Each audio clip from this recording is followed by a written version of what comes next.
takes a great deal of training at a high level of education to become a pharmacist. You'll need to be a postgraduate and have special certification, but through universal healthcare, more and more people have access to medication, meaning that pharmacists have seen a pay increase of more than $4,000 a year as the need for more qualified dispensers arises. The average earning of a pharmacist is about $120,000 a year.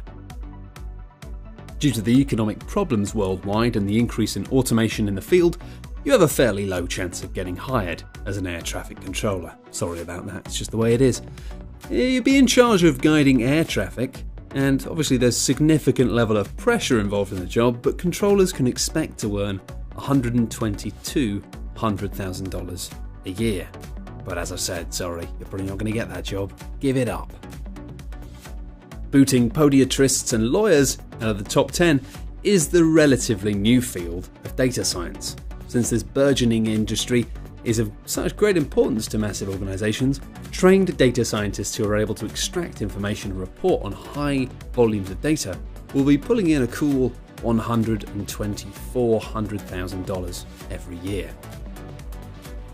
Although orthodontists are still incredibly well paid, their average earnings have actually fallen by almost $20,000 a year since 2014. Still, even though you probably hated yours as a teenager, these experts in straightening teeth still earn on an average of just over $129,000 every year.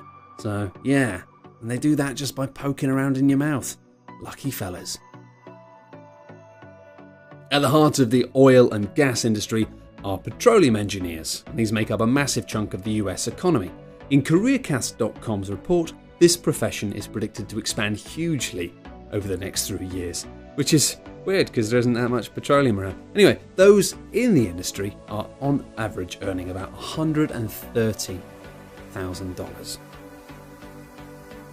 Now, you might be even more terrified of your dentist than you are your orthodontist, but getting into the profession can be incredibly lucrative. Even though the process of becoming a dentist is extremely in-depth, you'd be earning an average of $146,000 every year. Obviously, it's a bit more nasty work than being an orthodontist though, let's be honest. Senior executives in America's huge organizations might be further down this list than you'd expect, but CareerCast's report ranks them only at 4th place. Although they're not exactly bad off. I mean, due to the high stress and challenges of dealing with thousands of employees and other pressures, senior executives earn on average about $173,000 a year. Despite being knocked from the number 2 spot it held in 2014, the general practice physician again ranks among the most highly paid career in the United States. As more and more people access healthcare, demand for general practice doctors is on the increase, meaning that they earn about $180,000 a year. In order to practice psychiatry, you'll need to become a doctor of medicine first, which is probably quite a lot of work. After that, there's a significant amount of practice and other hurdles to overcome before you be a fully fledged psychiatrist.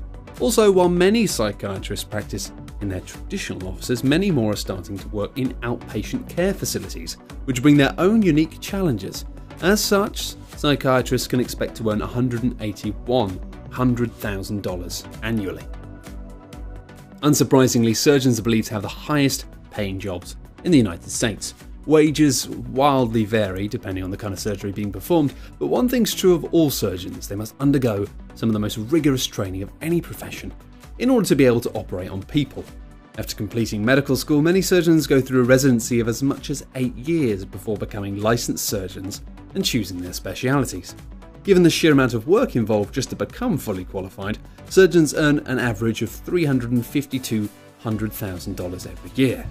But to be honest, I think I'd rather just stay at home and make videos and earn a lot less money than that, because I don't want to be putting my hands inside of other human beings and getting them covered in blood and all that. Nah, not for me.